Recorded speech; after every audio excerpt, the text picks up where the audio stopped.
Hello guys and gals, how's your day or night? I have mostly good news and a little bit of bad news, alright? I am officially and hopefully going to make my first short film with the cast and crew. Filming will commence somewhere in late April, early May. So when I made the decision to make this film, I was determined and thrilled at the same time. I knew that all the experience I've had over the years making YouTube videos would come in handy. And I did a lot. I made the first rough draft of my script, secured some locations, and even posted a couple of casting calls. I was so determined that as I'm recording this, I am still in pre-production and I finished the final draft of my script. Now, here's the catch. I might have to redo all of my storyboards again. You see, when I finished the final draft of my script, every scene was rewritten differently. Therefore, I have to draw new storyboards to match those scenes. Yeah, it's a tedious process, but as a one-man band, I really don't have much of a choice. So that's why I'm taking you guys with me. Yes, you, the viewer, into the process of storyboarding. There's two methods I'm going to show you today. One is a conventional method where you either draw traditionally or digitally your storyboards panel by panel, but there's an alternative method, which I will show you as an added bonus after the first method. So, without time to delay, let's get on with this.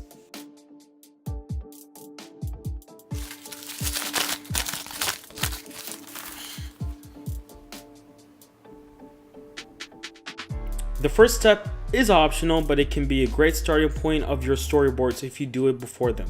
You can write a shot list, which is basically a written version of a storyboard. This can help to just get your shot ideas on the page right away, like close-ups, tracking shots, wide shots, etc., without going detailed with visuals. Then you can use it as a reference on your boards. If you want to go straight into storyboarding, you have to download templates or draw them from scratch first.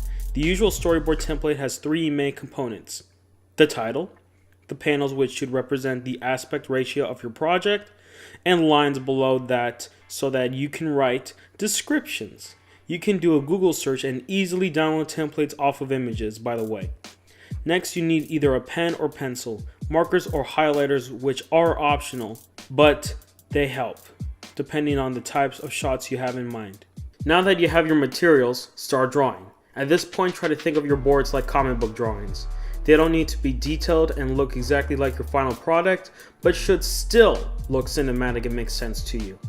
Of course, the more drawing experience you have, the easier and faster this process gets, but drawing stick figures is completely fine.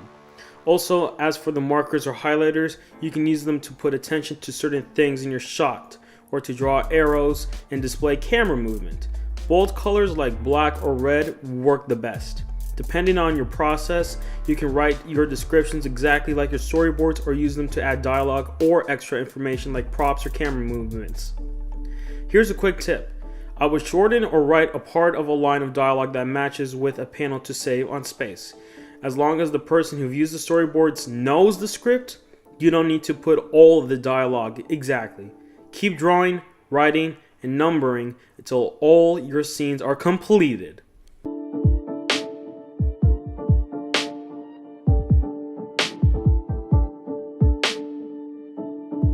Another solution to your storyboarding needs is one I've been thinking about with the resources that were available to me.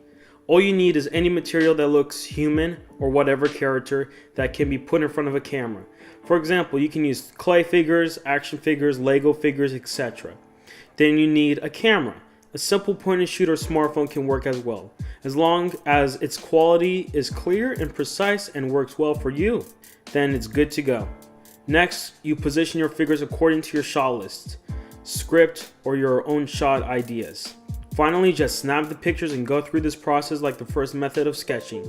The only difference is that you need to print out the pictures afterwards and paste them on your template, or you can add them to digital storyboarding software or apps. Just make a quick Google search for many options for software just for storyboarding. Anyway, the benefits of this method is that it's obviously less time consuming. Snapping pictures of the shots and scenes you desire can go by quick than drawing a panel one by one.